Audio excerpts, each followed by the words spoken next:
I believe there's two things that get in our way, ultimately, when we're going to the next level. Number one is fear, and number two is a lack of patience. My wife has this saying that she shared with me. She came to me and she was like, I realize that fear is selfish. Most of us, when we're allowing fear to stop us, it's because of I'm concerned about what people might think about me. I'm concerned about my experience. I'm concerned about what it might look like when I fail. Like, notice all the I's, like me and I's, right? Fear is about me. And the beauty of purpose is that it can't be about me. It has to be the reason I was put on this planet, and that is to serve others. And so when I'm clear on that, then I don't allow fear to stop me, because not only is my life on the line, but the life of so many other people that I'm supposed to reach. Ultimately, fear is selfish.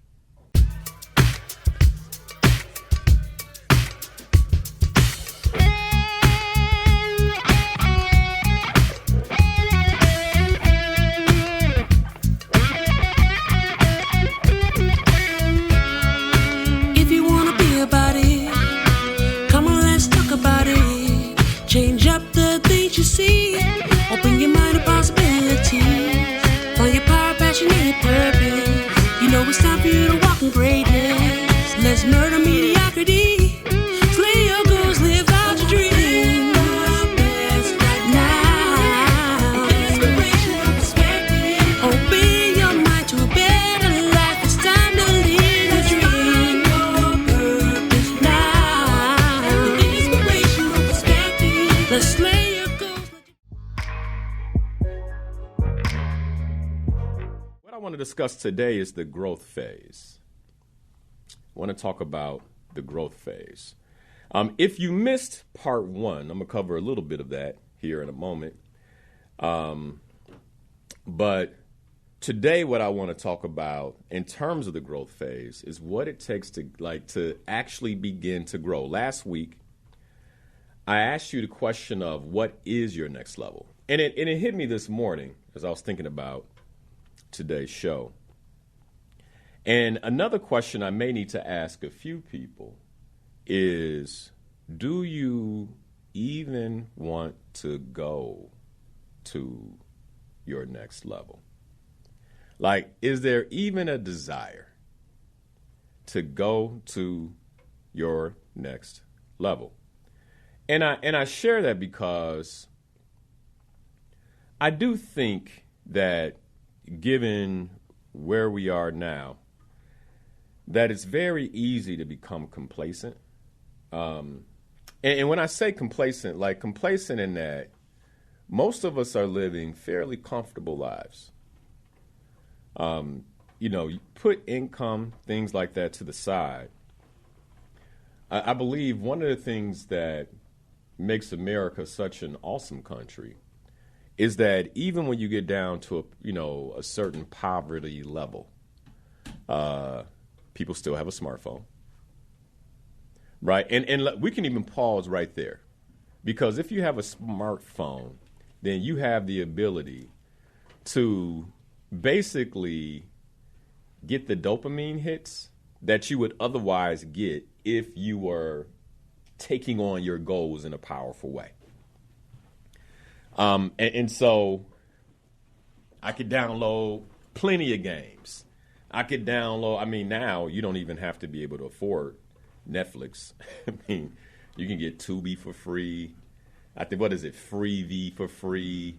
They have all these different networks where you can still get the dopamine hits that you may feel like, or that you want, right? Let's say like you don't need them, but that you want, that allow you to check out of your life, allow you to check out of your reality.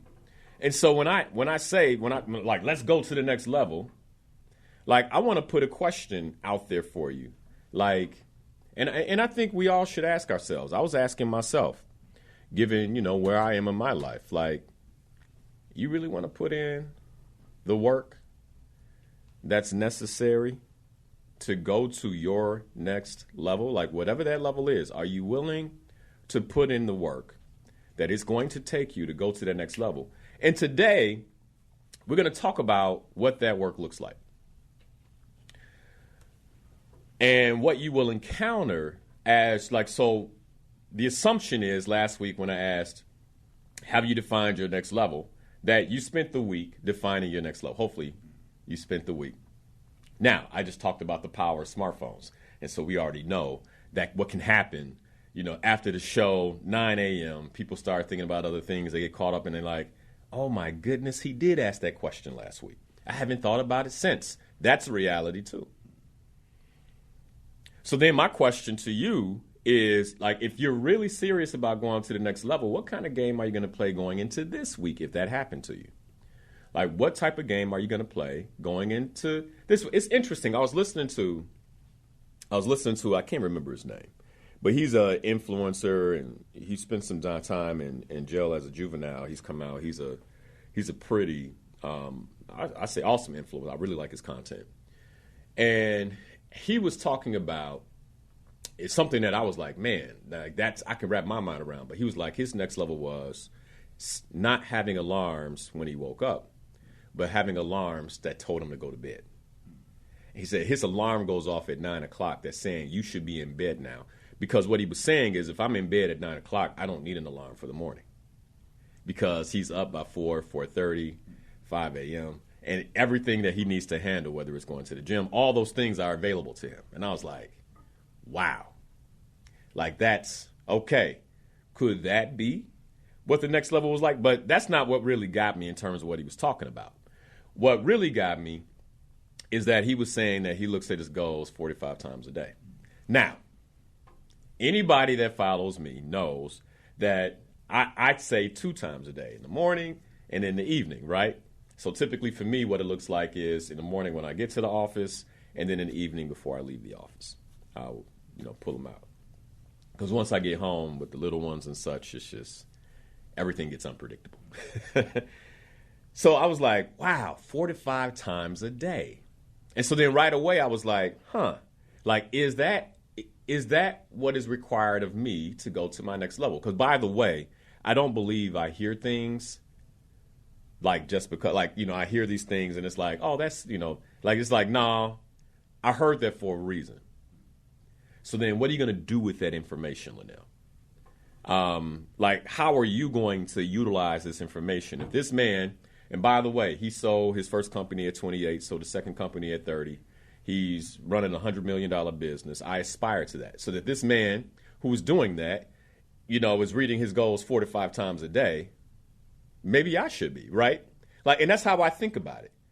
I don't think that there's a threshold on good, doing good. I don't think there's a threshold on great. So if I feel like I'm a great goal setter, there's no threshold on that. I can be better.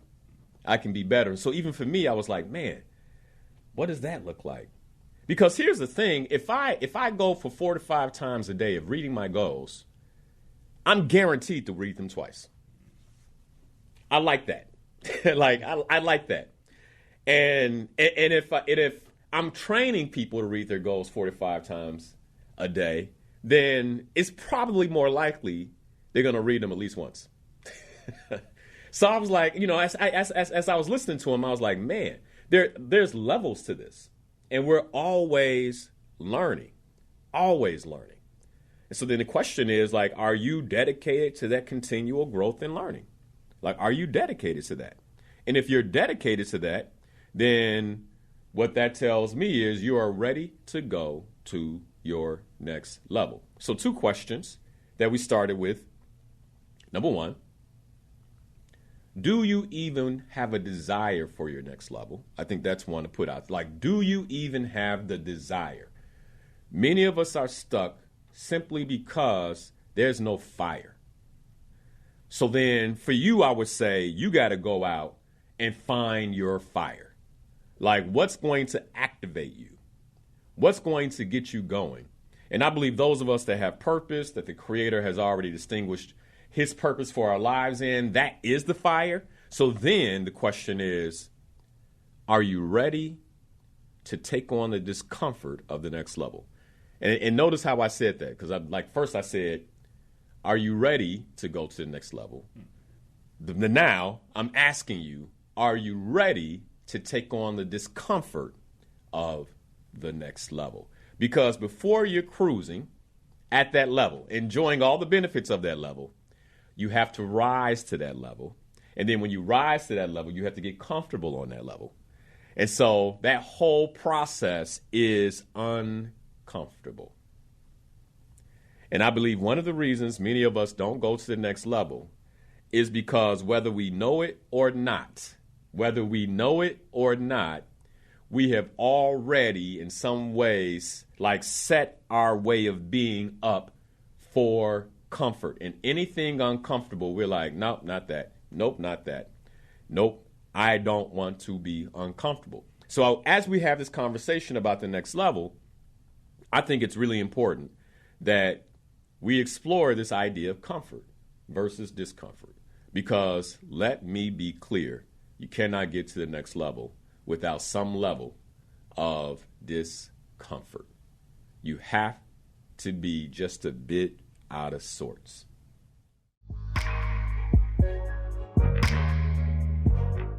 So coming out of 2018, I set some goals, I accomplished those goals, and I was feeling good. So 2019, you just let's call that the cruising year. I'm cruising. And so coming out of 2019, I remember praying, like, Lord, what game am I supposed to be playing? Like, this seems too comfortable. You know, another word I was thinking is like too easy. Like, this seems like, and so, and by the way, the reason why that's always concerning for me, is because of the law of entropy. Like, so either I'm progressing or I'm digressing, and I don't want to digress. So my prayer was like, hey, what's the next mountain to climb? Like, what challenge should, I be taking on? And so in my mind, I'm thinking I was going to create the challenge. And the reason for that is because most of you all know, in terms of how I think about the goal setting process, is like the creator plants his purpose in me. He distinguishes what that purpose looks like in 2025. And then I create goals in alignment with him to go after that. And that creates the discomfort, right? That creates the gap. And so I'm creating my own gap, thereby creating my own tension, thereby creating my own stress in collaboration with the creator. This is how I think about it. And so in my mind, that was how it was supposed to be. So 2020 is coming. I'm like, and I'm not getting any real like clear direction for like goals. Like, this is what you should be working on. So I'm concerned about that. I'm like, man, like what's going on? Like, what should I be working on? I'm praying about it. Of course, I had no idea that, the pandemic was coming. And that's what I had been preparing for. And then in hindsight, I'm like, 2019 was my like get strong, like cruise, gain momentum year, so I could actually be who I was supposed to be in 2020. Now, why am I sharing that? I grew in ways I've never grown in 2020. And 2020 was also the most, like we can all agree, like one of the most uncomfortable years of my life. Like, and so that is the power of discomfort. That's the power of discomfort and how it makes us grow. And let me tell you, for many of us, either we grew, we got better in 2020, or we got worse. And I firmly believe that part of what predicted that was how we went into it, the mindset we had going into it. So 2025, here we are, spring. Really, truly, the year is now starting. What's your mindset? What's your mindset? What are you creating? What will you be up to?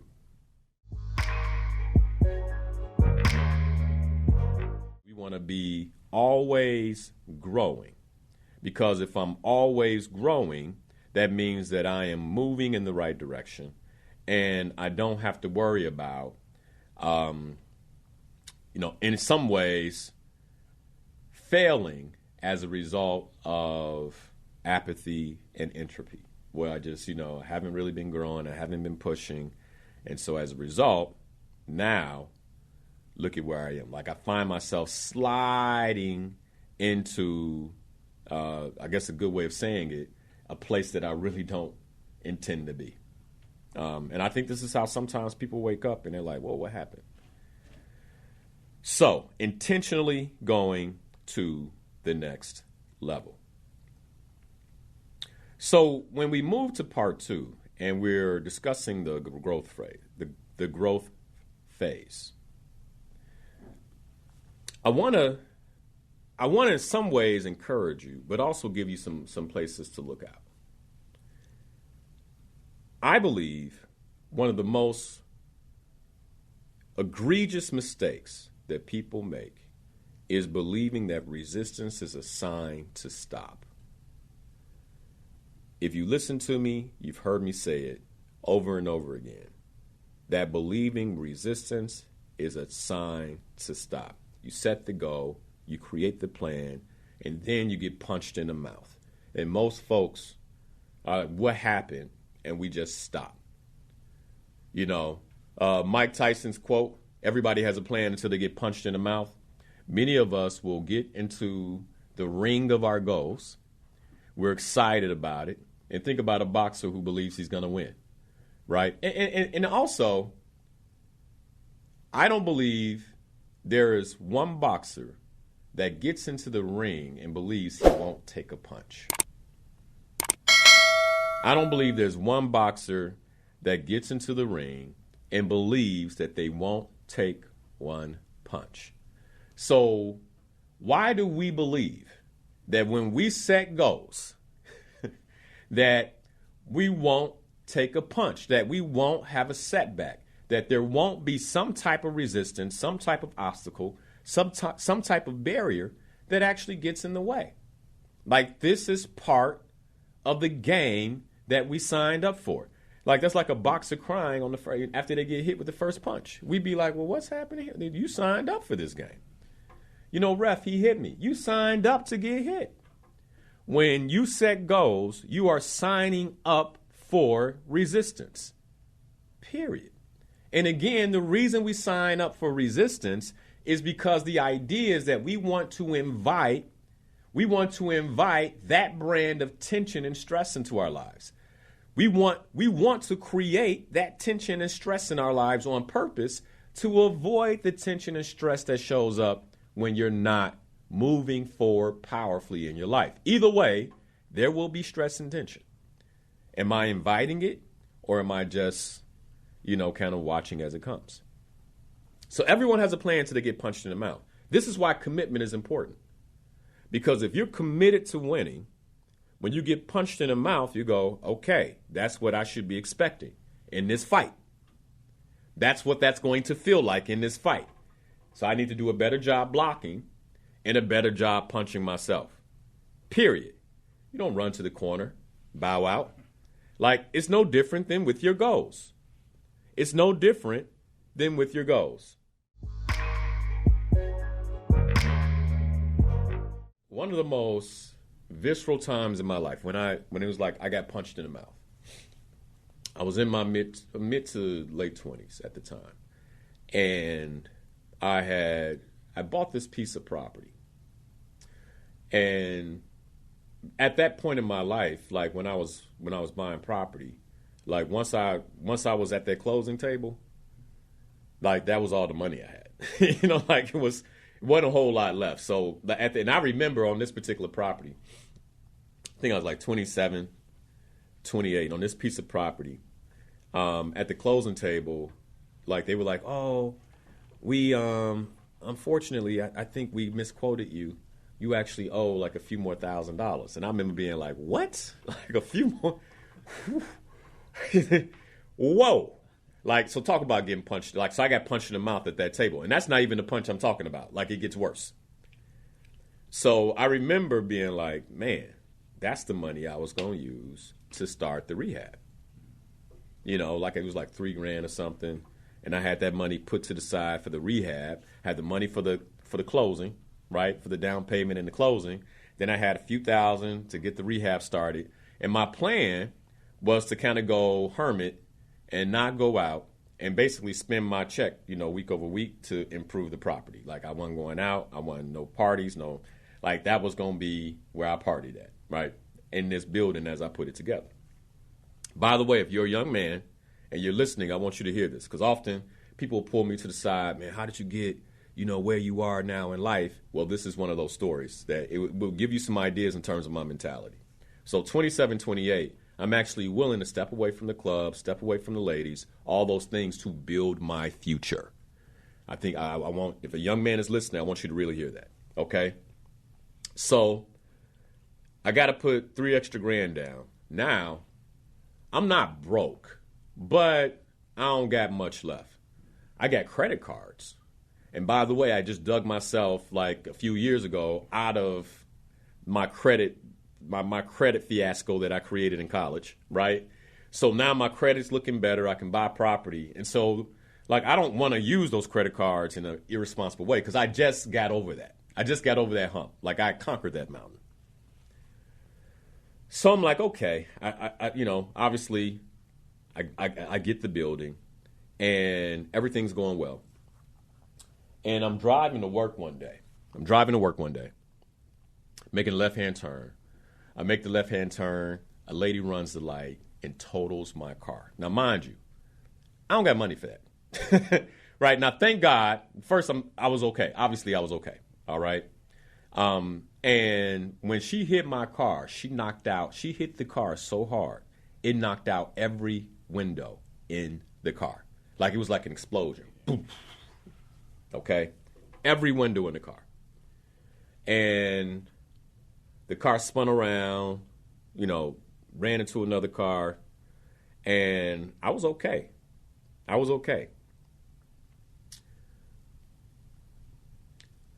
Remember getting out the car, checking on other people. The woman who hit me, both her and the passenger were in pretty bad shape. They had blood all over their faces. Another lady. Checked on everybody. Police pull up, ambulance pull up. I remember the firefighter who pulled up said, "Whose car is that?" Looking at my car. I said, "That was my car." And he was like, "That was your car? Lay down on the ground right now." He was like, "Something has to be wrong with you." Lay down. They put me on a stretcher, etc. Take me to the hospital. Thank God, nothing was wrong. In fact, it was a Friday, if I'm not mistaken, and I played ball on Saturday mornings. And I was asking the doctor, so I can play ball tomorrow? He's like, "I wouldn't if I were you. I wouldn't. You need to take it like this weekend, just watch yourself, watch for blood, coming out your mouth, out your stool. Just make sure everything's good." Because they were like, something's got to be wrong. Nothing was wrong. But on my side of the house, in terms of my perspective, what was wrong is I didn't have money for a car. And I got to go to work. Because remind you, work is how I'm paying for the rehab of the building. And I got to get to work every day. And now I don't have a car. And I also don't have money to put down on the car because that money I just put down on the building when I didn't expect it to. Talk about getting punched in the mouth. So I started doing what I have to do to get, to get by. And I remember, thank God for good credit, I was able to go to a dealership, get another vehicle without much of a down payment. But at the same time, now the other car was paid for it. Now I got another bill. It's like, man, I'm just trying to create my financial plan for the future. Why is it so hard? And what I didn't realize at the time was that I had signed up for the next level. So anyway, fast forward, and I remember getting some help from friends, and we're tearing down the plaster off the wall, all that old plaster that's crumbled. It crumbles up, and it's super heavy and nasty. And anyway, they came over. They helped me get a lot of this stuff done. And I finally get to the point where now I have to spend money. Because demo, I could do. But now I have to spend money. I got to buy drywall. I got to buy material. And I don't have money. And I remember I hit this low point. I'm in this building. And kind of put a picture in your mind.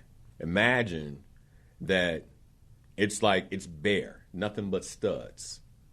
Nothing but studs and pipe and electrical, wires and things like that. You could see through the entire building. And I remember I'm standing in the kitchen area, and I'm so overcome with, I'm overwhelmed because I got to pay the mortgage. I got this brand new car that it wasn't brand new, it was used, but you get my point. It was brand new to me. And I got to pay a note that I didn't have to pay. When I bought this building, I didn't have a note. I had to pay for a car. Like when I bought this building, I had a few dollars in the bank, but then they hit me for more. Like, so I felt like I had got punched in the mouth multiple times. And I remember, man, I got down on my knees and I prayed. I was like, I'm trying to do everything right. I'm trying to do everything right in terms of what I know to do. I am trying to do everything right. Like, what am I supposed to do next? I remember my mom teaching me, like, not to ask why. Like, don't ask why. Always understand whether you understand it or not. There is a why. And so don't ask why. Ask for understanding, but don't ask why. Why are you doing this to me, God? So I was like, one, I need understanding. Two, I need you to tell me what to do next. I believe I've done everything that I know how to do. Talking about getting punched in the mouth. And then a still small voice comes to me and says, you haven't done everything you can do. What? I've done everything. Like, there's nothing to do. I need money now. I got to put... And it was like, pull the nails out the studs. Pull the nails out. Like, there are still things that you can do to prepare for drywall. You get fully ready. And I'm saying this to somebody right now. Like, I hope you hear me. Like, the voice was like, whether you have money or not for drywall, be ready for drywall. Okay. Now, I remember I got up. I got the ladder, went to that first stud with the hammer, start pulling the nails out the studs. Like, I'm going to be ready. All they have to do is come in and put up drywall. Let me get this place as ready as I can for them to come on. That's all they have to do. They don't have to pull nails out. They don't have to pull screws out. They don't have to push wires back. They don't got to do nothing. Everything is handled. And so that was what I did. So I spent the evening doing that. And I remember the next day, I was riding to work. A buddy of mine calls me.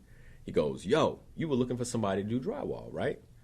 I was like, well, yeah, but, you know. And before I can even get the butt out, because I'm like, but I can't afford it. He was like, man, this group of guys, they doing drywall for X amount of dollars. He was like, all you got to do is, you know, get the drywall. I got another buddy that got a lick. Now, anybody from the west side of Chicago, right? You know, already know what a lick is, right? I ain't asked no questions. I don't know how this man got this drywall. But he was like, he got a lick on drywall. And I was like, how much for a sheet? And the price was amazing. I said, man, thank you. It's all I had left. You know, and boom. All I'm saying is, for many of us, what are the nails in the studs for you? Like, Linnell, I don't have the money. Linnell, I don't have this. Like, what is the nail in the stud for you? Like, are you so committed to going to the next level that you're like, whatever it is, I need to be ready for it to show up. Whatever blessing is coming, I need to be ready for it to show up. I know somebody's like, Linnell is counting the lick as a blessing. I'm like, look, man. Like, God works in mysterious ways. I don't know where they got that drywall. All I know is they brought it to the house. Them fellas came in, they tape and mudded, and within a week, that place was ready to be painted. And I know how to paint. Everyone has a plan until they get punched in the mouth. The real question is, are you so committed that regardless of whether you get punched in the mouth, regardless of whether your mouth is bleeding, you continue to press forward? You cannot set an audacious goal and not expect resistance. If you wonder why I am the way I am, hopefully these stories about these situations in my life are beginning to tell you, like, I've been up against it. I know what it feels like to be up against it. I know what it feels. I could tell you another story. That same building, man, I finally got it all situated. And mind you, I spent every dollar I have, and then the roof started leaking. I can keep going. Like, and I'm like, I remember the prayer at that time because I was like, Lord, I tithe. God, I started getting mad. I do everything that I'm supposed to do. Like, you know, like, I don't have the money. I need you to help. And I remember, because I'm so young, I don't know about HELOCs. home equity lines of credit. I'm so young, I don't even know about that. And I remember right after that, this guy calling saying, hey, I'm calling because, you got this building. I'm sure you have equity. Would you like a home equity line of credit? I'm like, what's that? He was like, well, your building has equity. We can give you a home equity line of credit. And the roof costs $15,000. I remember this. I did not have $15,000. And it was like, he was like, yeah, we can, with your building, I'm sure I can get you 20, 30 grand. I said, what? What do I sign? He's, I'll come out to your house tomorrow. I said, excellent. He comes out, shows me paperwork. Man, I'm looking at it, and I'm like, that's the APR? He's like, yeah, it's a home equity line. It's not much. I'm like, where do I sign? Roof gets fixed. I hope this is made. Like, when you are committed, you won't always know what the next step is. You won't always know what the next solution is, but I promise you, it will show up. And this is why we talked about faith last week. Action plus belief. Frederick Douglass, I ran with my legs. For 20 years I prayed, but nothing happened until I ran with my legs. I'm sure there's an expert out there that was like, you shouldn't have been buying a building. I was too dumb I didn't know. But I believe that God rewards our ignorance when we are clear and committed. I believe that.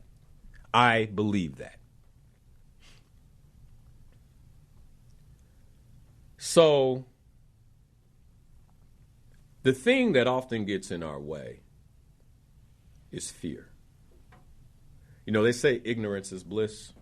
Like I might have been too ignorant at the time in my late 20s to really understand like signing for that building and what I was getting myself into. But then what happens for some of us is we've taken a few hits in the mouth.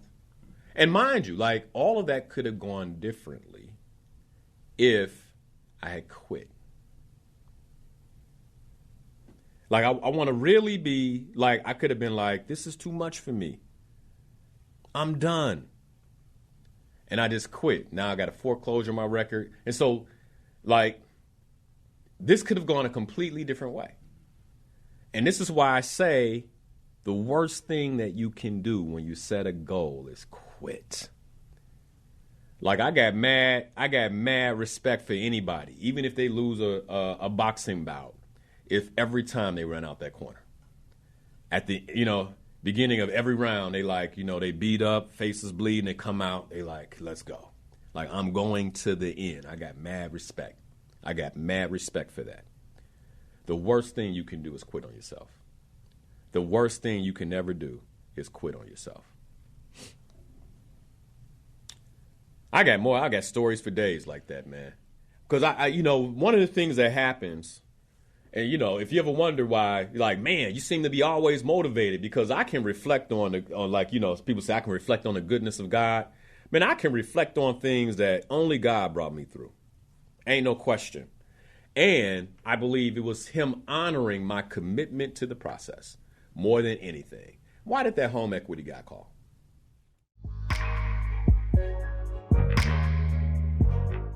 I believe there's two things that get in our way, ultimately, when we're going to the next level.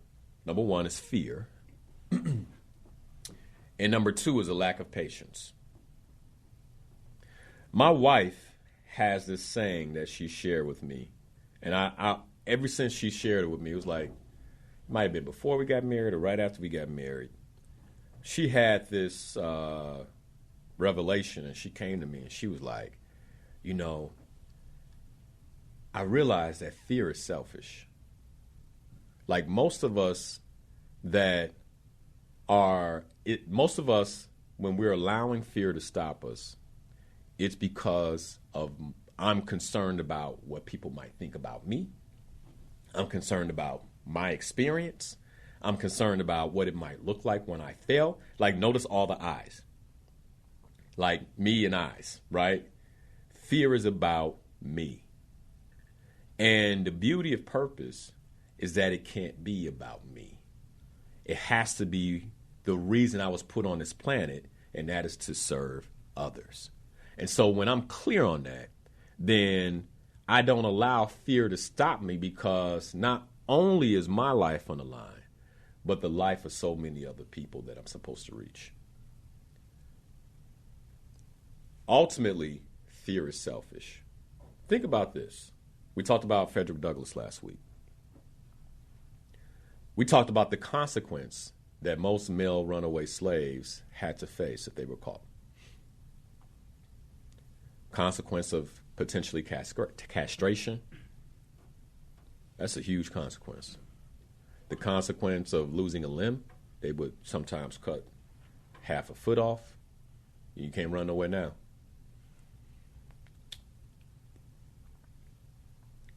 If Frederick Douglass was selfish, he would have never run. I believe that he felt that God had endowed him with gifts that he had to give, that he was not just running for himself, but that he was running for everyone else that was enslaved. There is work I have to do. How do I know that? Why do I believe that? Because as soon as he got to the North, he joined the abolition movement. He knew what he was up to. Fear is selfish. If he didn't have clear direction, if he didn't have purpose, he may have never run. Because the fear of what would happen to him would have been so overbearing that it makes it difficult to mobilize. But when the fear that you're thinking about is, if I don't run, if I'm not free, what might happen to my people? What might happen to this community? What might, like, we can go another 100 years. I have to take the chance. And so the other thing is, if you're making your goals only about you, consider that might be one of the reasons you continually get stuck.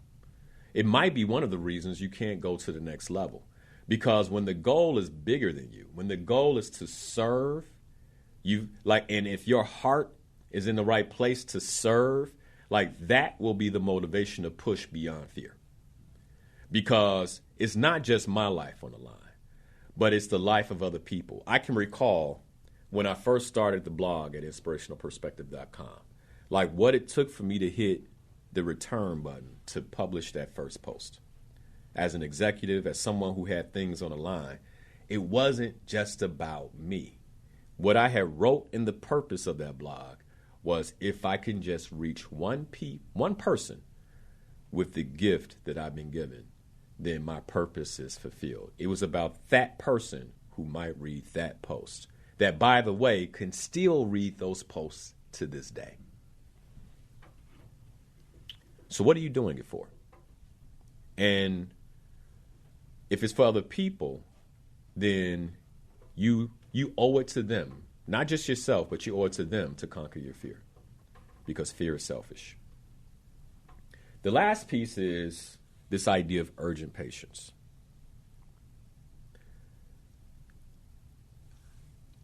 Getting to the next level doesn't come overnight.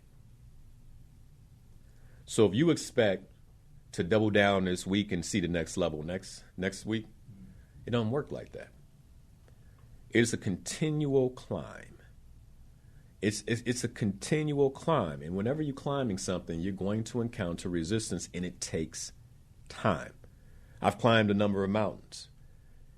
Almost every time we start, if it's a mountain we can climb in a day, we start when it's dark and it's cold. And we don't reach the mountain. By the time we reach the summit, it's warm and it's bright and the sun is shining. Because that's how much time it takes for us to get to that level. Urgent patience. Urgent patience. I was doing some research last night, and I'm curious about whenever something goes to the next level, what does it take? What does it take? And so the thing that came to mind for me was a plane. When a plane takes off, it has to break through gravity, break through gravity, hit a certain speed, break through gravity so it can begin to make its ascent into the air. And so I was man, that's talk about going to the next level. That's a literal example of what it looks like to go to the next level. So then I was like, I got online. I was like, man, I wonder, like, what does it take? Like, how much fuel? Like, if a plane is filled to 100% capacity in terms of its fuel, then how much of that fuel would it take for the plane to actually get to its cruising altitude? Like when it first takes off. And I want you to think about this. From the time you hit the runway, let's say you're flying to LA and you're here in Chicago. And from the time you hit the runway, right, and you're taxiing on that runway, and then you pick up speed, you take off, you finally get to 30,000 feet, like how much of the fuel that it requires for you to get to LA is gone from the plane, was my question. Because when we talk about going to the next level, it requires something of you. Like going to the next level requires something of all of us. So how much fuel does that take to burn? And so in the research, what I found, and I used a 737 as an example, I'm like, for a Boeing 737, like how much fuel does it take for it to get to its cruising altitude? And the response I got is that it takes around 20 to 30% of the total fuel. Now, mind you, that process from getting on taxi in the runway and getting to your altitude is about 10 to 15 minutes. And then to get to LA is 4 hours. So in 10 to 15 minutes for the flight to actually get to cruising altitude, 20 to 30% of the fuel is gone.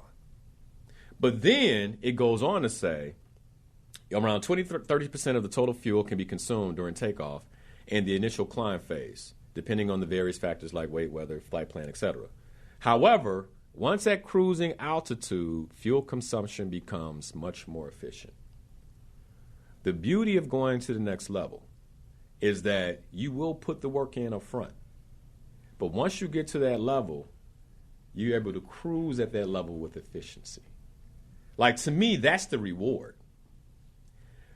Most people never get to cruising altitude in their lives because they're not willing to put in the hard work to take off.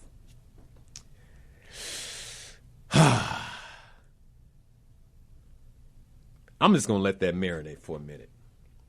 Like, most of us never get to the next level of our life because we're unwilling to put in the hard work. And then what did I say? It takes about 15 to 20 minutes to get to cruising altitude. So it's not even a long, long time.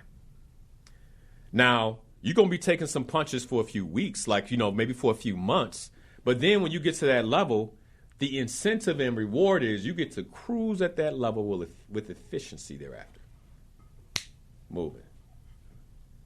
There's no, like, even when we go back to this piece of property that I was telling you about, where getting that property off the ground was difficult. Let's say that was the first 90 days, maybe.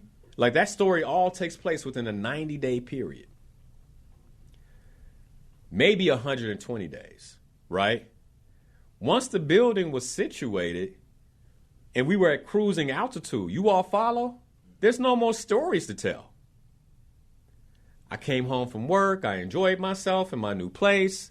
It was beautiful. There's no stories to tell. I was able to then cruise efficiently at that level until I chose to go to the next level. Is this making sense to you guys? Whenever you're avoiding difficult work, you are literally robbing yourself of the cruise at the next level. This is why we got to have the initial fight to take off. I hope this is making sense. I hope that just gave somebody a breakthrough. Because part of what we're going to spend time talking about in this next hour is how do you reprogram your mind for that breakthrough? What's the mental discipline and the habits you need to take on for daily, like daily focus?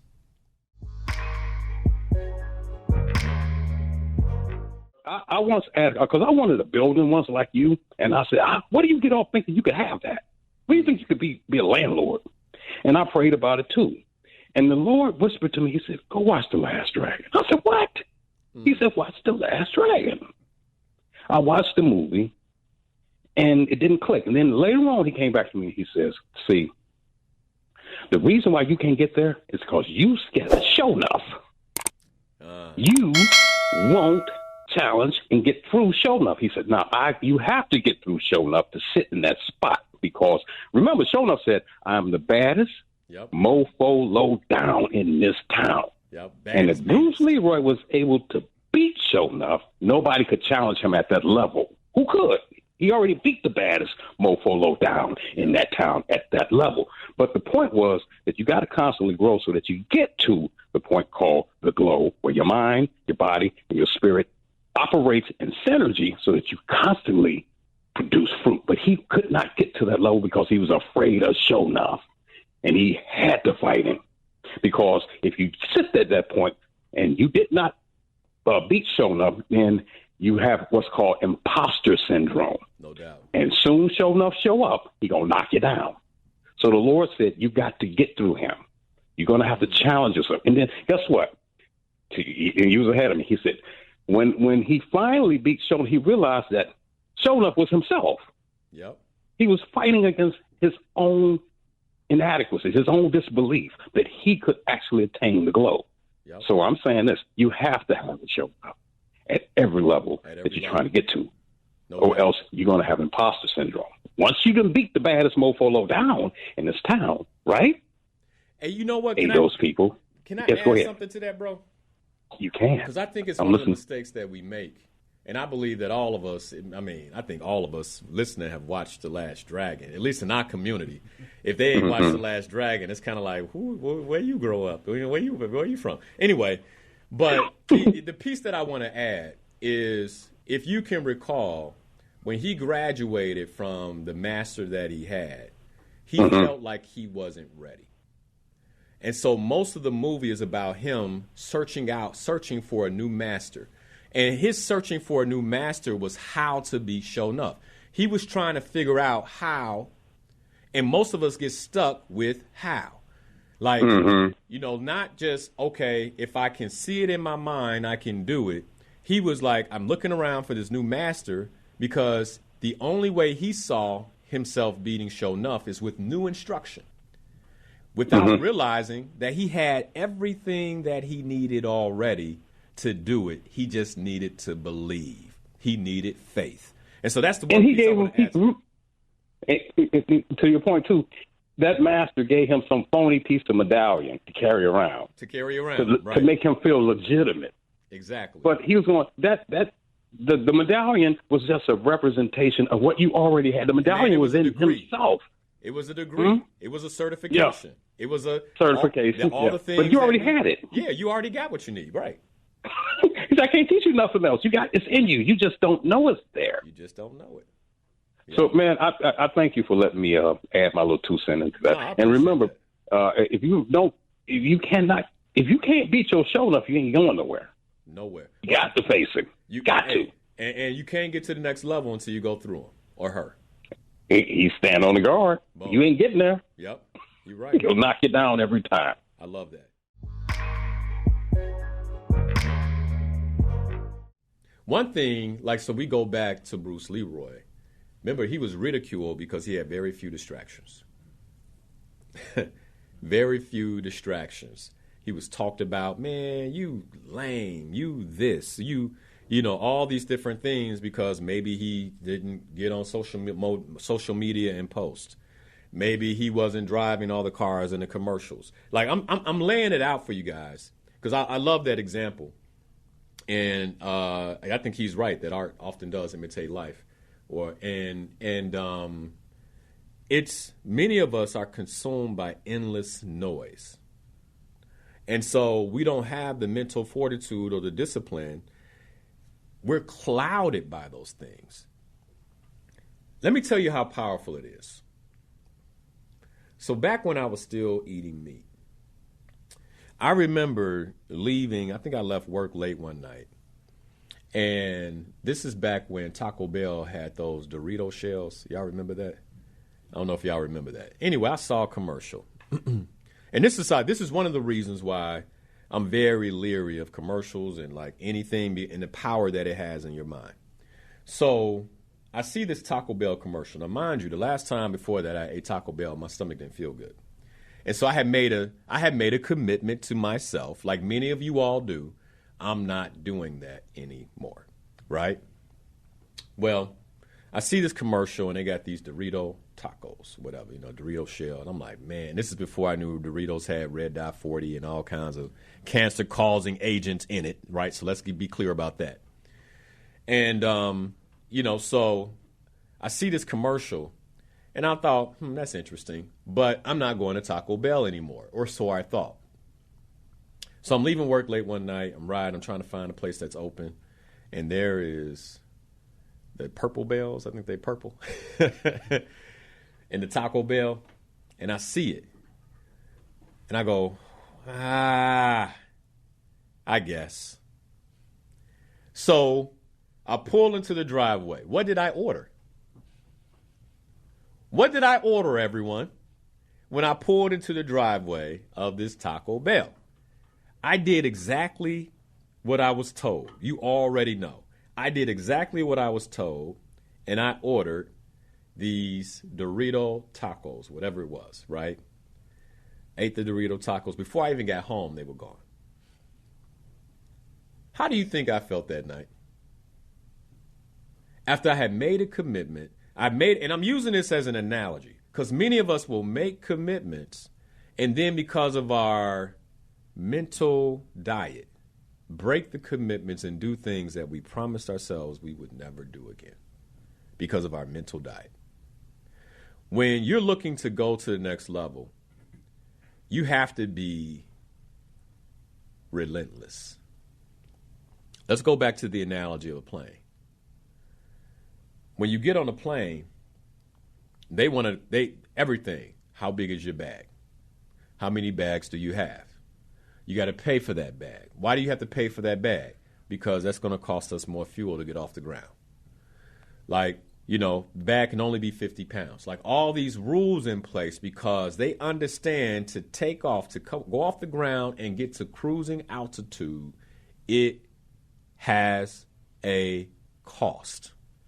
And if you want to get to that level, you have to understand what it's going to take. What it's going to take. I believe many of us can't get to cruising altitude in our life because we just got too many bags. It's tough to get off the ground. What do I mean by too many bags? Too much junk in our minds. Social media, commercials, endless noise, music. It's hard to find. I mean, I was out Friday night with my cousins watching the games. My cousin owns a bar. We're at the bar. And they're playing the music. It's hard to find good music. Like, it's junk. And then to see how people react to the music. And to me, it's like watching people in a trance. Because, a person could be acting real shy on one song, and then another song comes on and they forget they're shy. Why? Because they are owned by the music. Like, they don't own themselves. They're owned by the music. So now the person that's shy is out here doing things that in front of a camera that they ain't gonna be proud of later. Like, oh my God, that was my song, though. And then we actually like make excuses for our behavior based on our programming. And what that really means, that's my song. I've been programmed to move that way when I hear that song. I've been programmed. There's nothing I can do about it. There's nothing I can do about it. When I hear the song, regardless of who's in my presence, the programming says to conduct myself in that way. I don't know about you, but I just don't want any program like that running in my life. When you have programs like that running in your life, it dilutes your power. There is no power. The program is running you at that point of your life. So then the question becomes, how do you guard your mind? Like, if you truly want to go to the next level, like, how do you guard your mind? Now, somebody might think I'm old school, man. This guy's old school, blah blah blah, and I'm starting to, mature, I suppose. Especially when young people come up to me and they say, "Mr. Harris," I go, "I guess it's that time now." I guess that's what it is, right? And I'm okay with it. But let me tell you something, man. Like, there's a formula to success. You can call it old school if you want to. There's a formula to success. And if you can't control your mind, that means something else does. Like, if you can't control your actions and your bodily movements, that means something else does. And if you want to go to the next level in your life, you want to be successful in your life, you have to be the one in control. Period. It don't matter the song. It don't matter the beat. It don't matter. You have to be the one in control. You want to know what I saw in conjunction with the music? As the music, quote unquote, seemed to get better, they drank more. Completely, like, where's the control in that?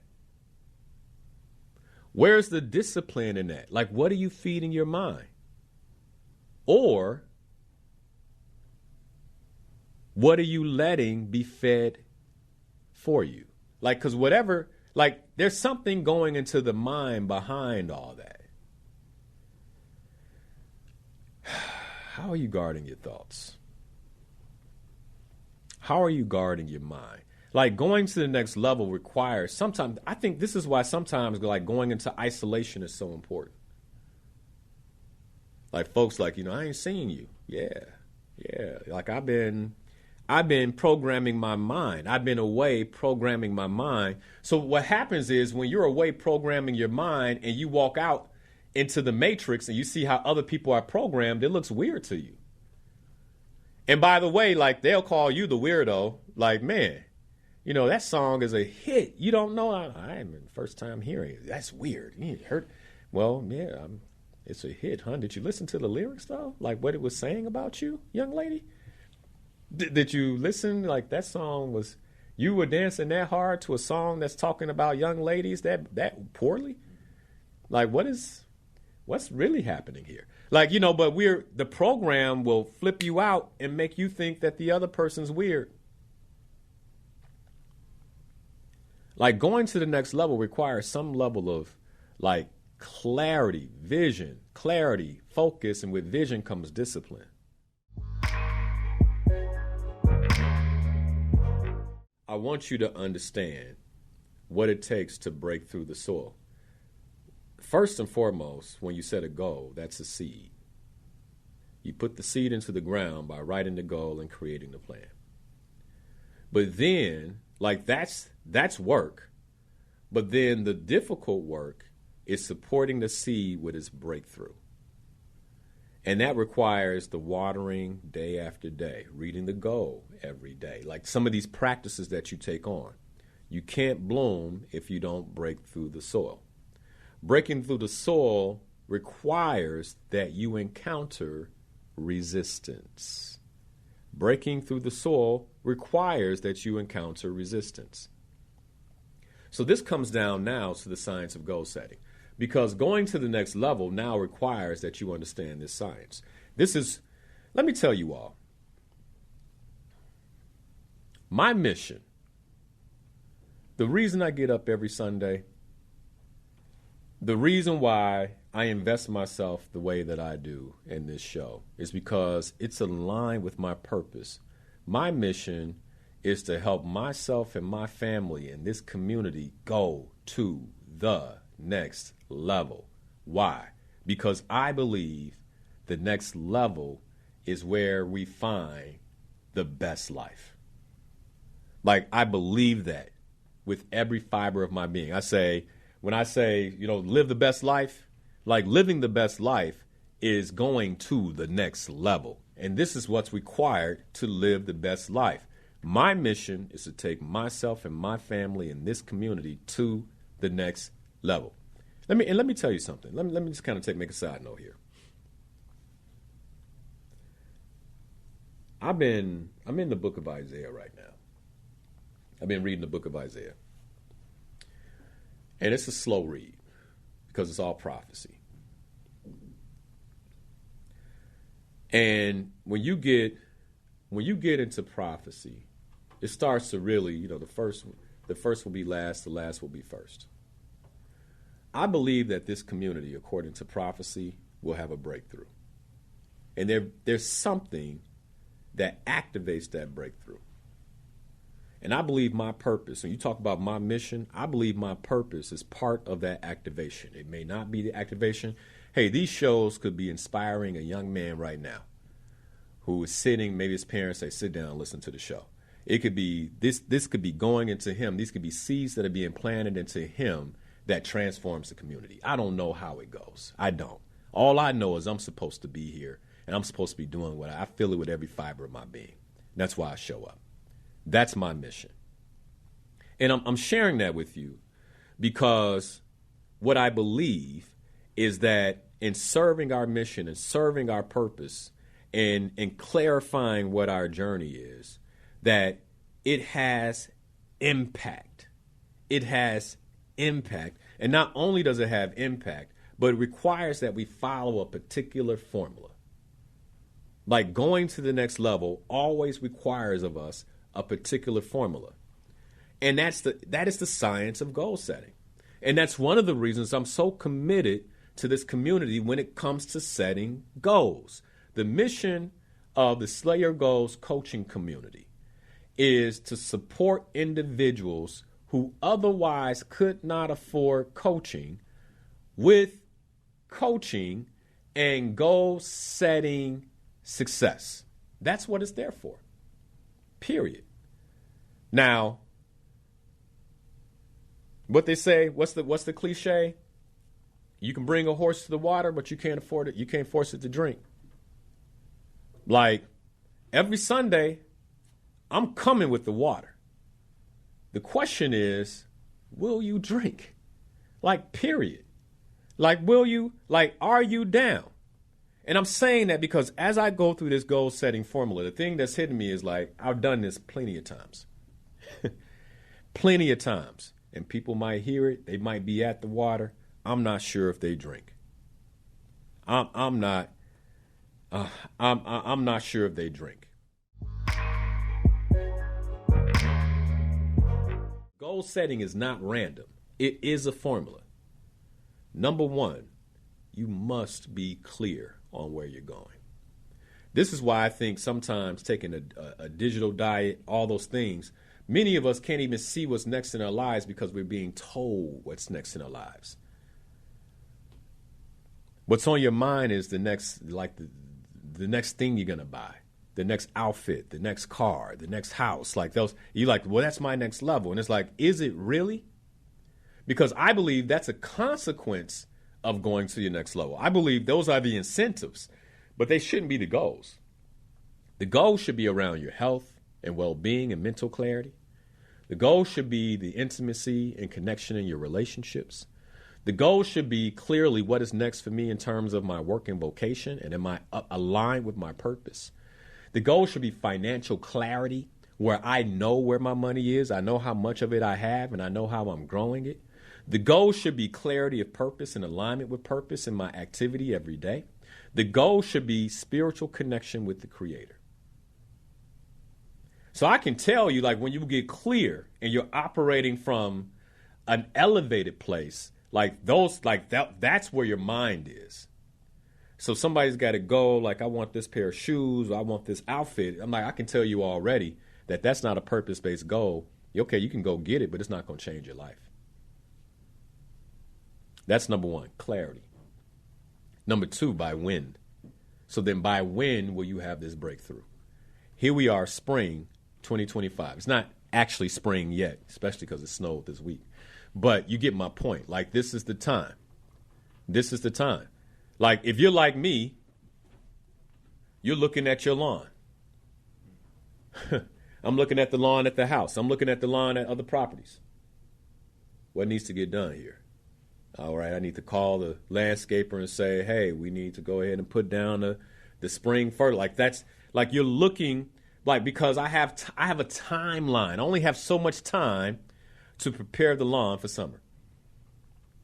So what are your deadlines? By when will you go to the next level? It's 2025. Will you go into fall in the same financial condition, or will you be better?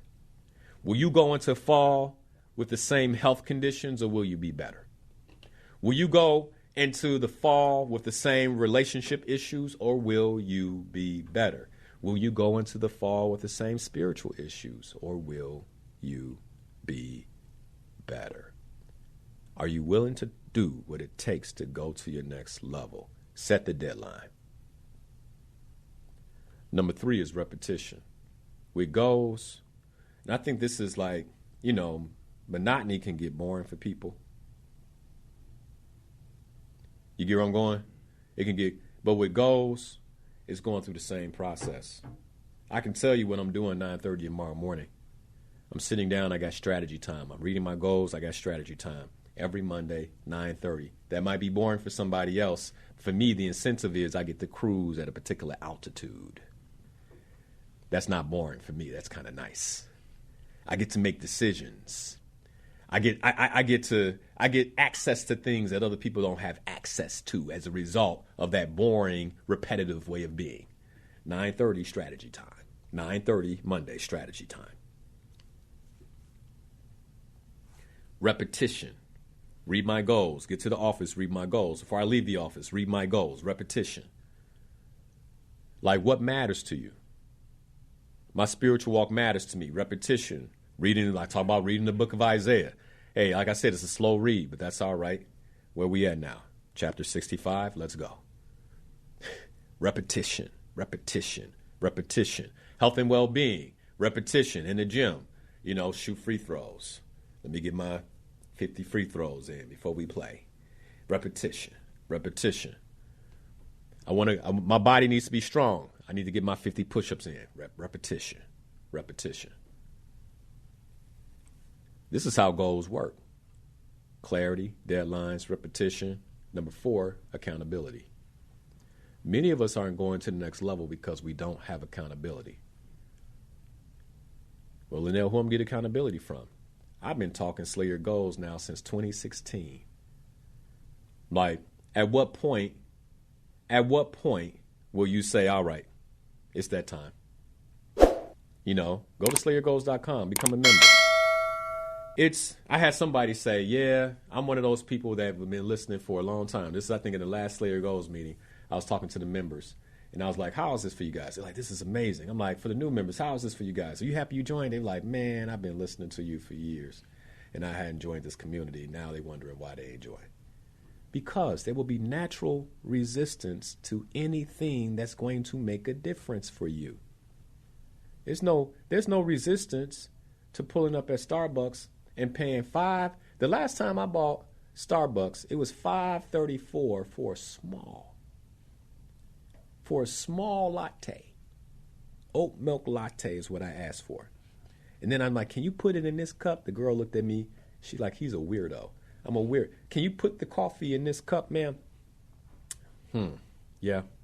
And then everybody looked at me like I was weird. I'm not weird. I just don't want the microplastics and all the chemicals that are lined inside the regular Starbucks cup in my coffee. Y'all weird. You follow? Everybody in that line should have a stainless steel cup. Like, can you put my coffee in this cup? But see, what happens is, like, what if I was self-conscious? I don't care, man. Like, I'm that dude. I don't. Hey, that ain't going to work for me. Like, don't put that in the plastic. Put that in this, right? But comes back down to clarity, deadlines, repetition, and accountability. How will you hold yourself accountable? Let me tell you how accountability has transformed my life. I can recall before I was married, my coach and I were talking. He said, okay, Linnell, this is, I believe, 2013. We're setting my goals for 2013. So, Linnell, what do you want to do in a relationship? I like to be in a healthy, strong, monogamous relationship, coach. It's okay. By when? Ooh. I mean, how do I, and this is what most people say, well, how do I dictate when I'll meet the other person? There is power in setting a date. So I said, well, I'll tell you what, I'm going to give myself the year. This is February 2013. I remember it like it's yesterday. I said, I'm going to give myself by the end of the year. He said, and what's going to happen by the end of the year? I'll be in a strong, healthy, monogamous relationship. He said, okay. And this is what I love about good coaches. He says, would this be a woman that you would marry? I said, well, yeah, if I'm going to be in a relationship, at this point, I'm playing a marriage game. He said, oh, okay. So she has all the qualities of a woman that you want to marry. I said, yeah. And by now, I got my non-negotiables and my conditions of satisfaction. I'm clear, right? Remember, clarity is part of it. I'm clear. So now I'm setting the deadline. He says, well, if she has all the qualities of your wife, why wouldn't you be engaged to her? Nah, man, you doing the most. I literally said that to him. I said, you doing the most. He said, well, Linnell, you can kick the can on life or you can make life happen. You say you want a family. You say you want a good woman. You say you want a wife. If you meet that woman, why would you kick the can? I hope you brothers are listening, because there's not a lot of good women left. It's, I don't get out much, but what this term March Madness is right now. And so, I'm out a little bit and I'm like, is this what's available? This is horrible. I hate to say that, but it's not good, man. I wouldn't want that to be my wife. And by the way, this is 5 minutes sitting down, like at the, like watching the games and looking around. Ooh, like, oh my, this is how we conduct ourselves? Ladies, if you're listening, you can be offended or you can transform. I'm just saying. But I'm going to tell you right now, as a man that's married to a good woman, I don't see a whole lot of them out here. It's not. It's like, and if you come across one, brother, you better don't kick that can. Wife her up. Anyway, that's not what we're talking about today. So he says to me, what are you going to do? I said, all right, I'll be engaged. I'll be engaged by the end of the year. Here's the point I'm making. He asked me the next question, what do you need to do now to create the room for that in your life? And there were a few things I had to do. Accountability. And by when will you make it happen? This is the beginning of February. And I said, well, if I'm being engaged by the end of the year, I probably need to clean my life up real good right now. Like I need to create space for my fiance. I need to say, okay, what does that look like? That was not a comfortable conversation for me. And for the men listening, you know what I mean. There were certain things, like we're talking about going to the next level, there were certain things I wanted to kind of keep going. But if I'm making room for my fiance, I got to clean that up. By when will you do it, Linnell? Man.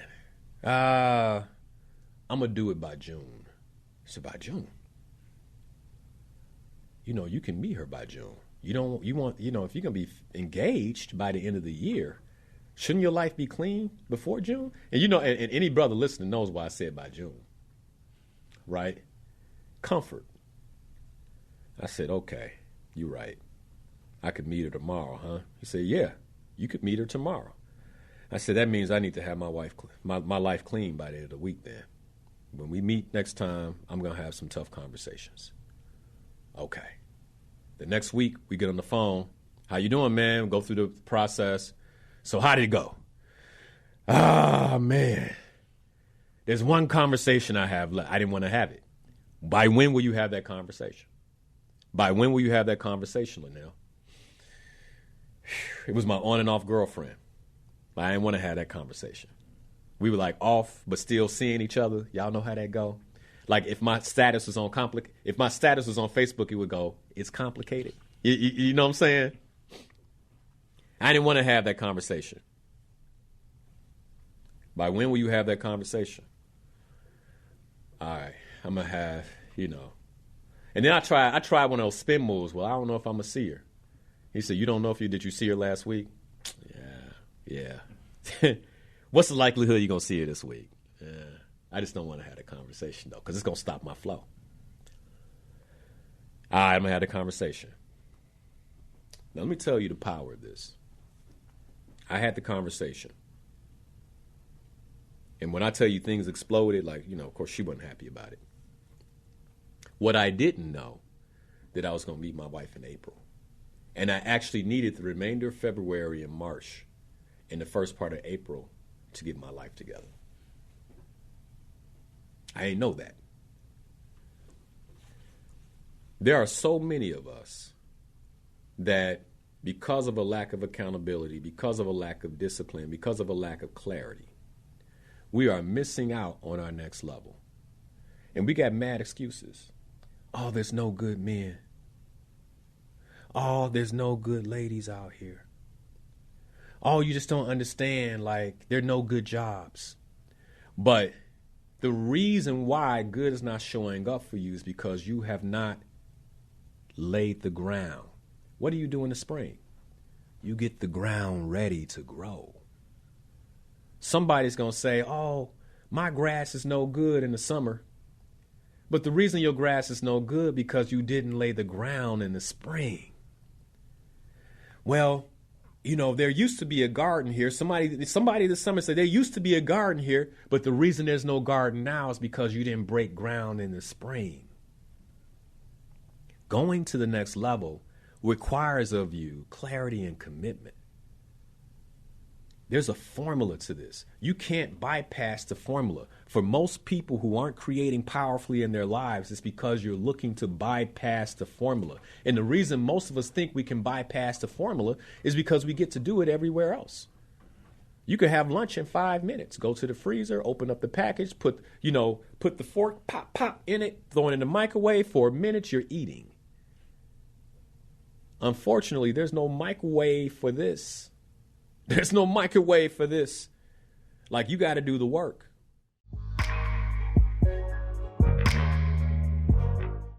There's a quote by Henry David Thoreau. He says, to make a deep mental path, we must think over and over the kind of thoughts we wish to dominate our lives. One of my favorite quotes by him.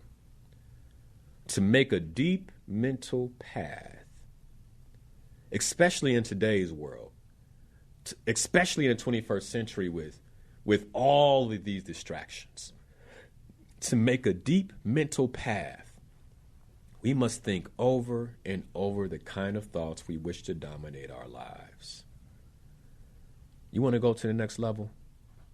You got to get clear on what's dominating your thoughts.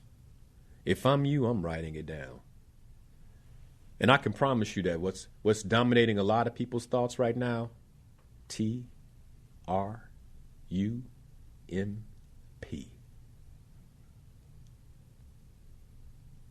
Is that what you want your deep mental path to be?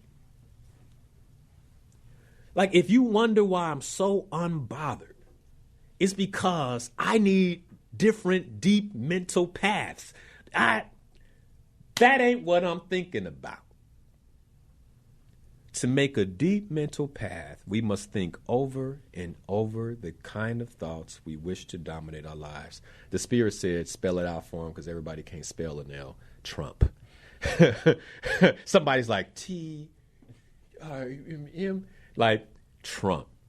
What's dominating your thoughts? For many of us, Trump. You know why it's dominating your thoughts? Because you can't turn on the television and not see it.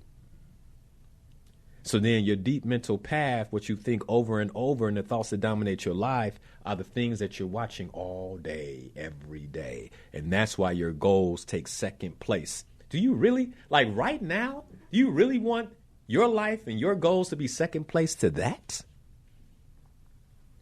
What's dominating your thoughts? Are the affirmations for your goals dominating your thoughts? See, because that's when you're thinking about if that's what you're thinking about and that's what you're saying, that's what will dominate your thoughts. I'm happy and grateful that I'm in great health. I'm happy and grateful for these beautiful relationships that I have all around me. I'm happy and grateful for financial clarity. I'm happy and grateful for taking my finances to the next level. I'm happy and grateful that I'm financially secure. I'm happy and grateful that I have a phenomenal spiritual walk with the Creator. Like, is that what's dominating your thoughts? Your affirmations? Are those your inputs? Because whatever your inputs will be is basically what your thoughts will be.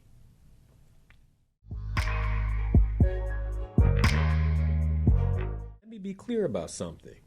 According to God's principle that has been labeled Pareto's law, like 80% of us are mediocre. And we see the consequence of that mediocrity in our lives. Mediocre health. And nowadays, mediocre health is not good health. I would say, 100 years ago, mediocre health was like, halfway decent.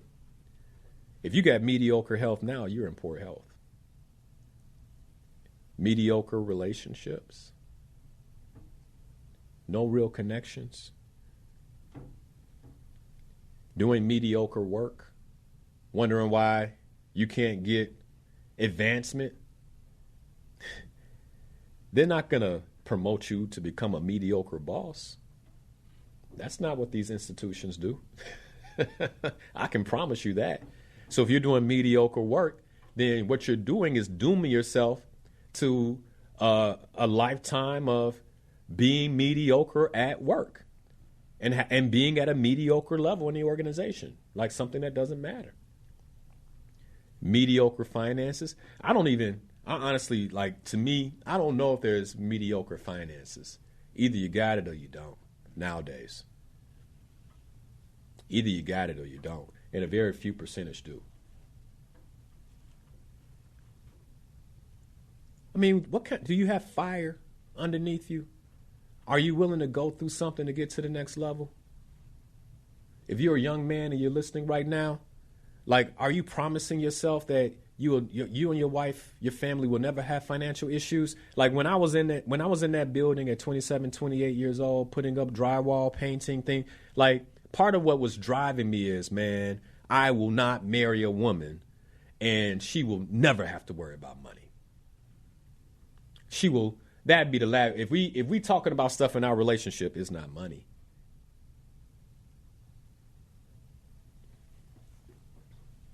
Is that what you're committed to? Or are you committed to mediocrity? And I'm going to tell you, there's enough stuff to talk about in a marriage. You get your money right, bro. Get your money right. That's you don't want to be talking about that. How do you get your money right? You go to the next level. You get around people with money. You hang out with them. I got a young brother right now that does my yard. I'm going to give you guys an example. He's 19 going on 20. This young brother, his father was like, do work for him. It's the power of a dad. Do work for him. His name's PJ, if you're listening, bro. His father listens. Do work for him. He comes to the house and he'll do lawn work, some grunt work, things like that. And while he's doing the work, hey, Mr. Harris, I got a question. He's getting all his questions answered. Hey, man, give me the list of cars you drove, because I see what you drive now. Give me the list of cars you drove. When I was your age, I drove a Dodge Charger, man. It was a stick shift, blah, blah, blah. You think that's the kind of car I should be getting now? Yep. Something you could pay cash for. Okay. He's like, when I'm your age, I want to be where you at. I said, no, be better. Be better. But how is he going to the next level? He's going to the next level by being around people at a different level, working for people at a different level. There's a formula to this. And what I'm afraid is many of us don't want to go through the growth process. We don't want to go through the pain. Thank you for watching Inspirational Perspective. If you love this show and you want to see more content like this, you can go right here. And if you like this subject and you want to see much more content that we have available for you, just click the button here. As always, thanks for watching. Be sure to watch the show live, 7 a.m. every Sunday morning on WVON Radio or you can catch it right here on YouTube or Facebook.com/Coach Linnell Harris. Be sure to hit that like button. If you haven't already, be sure to subscribe so we can get more content just like this to you.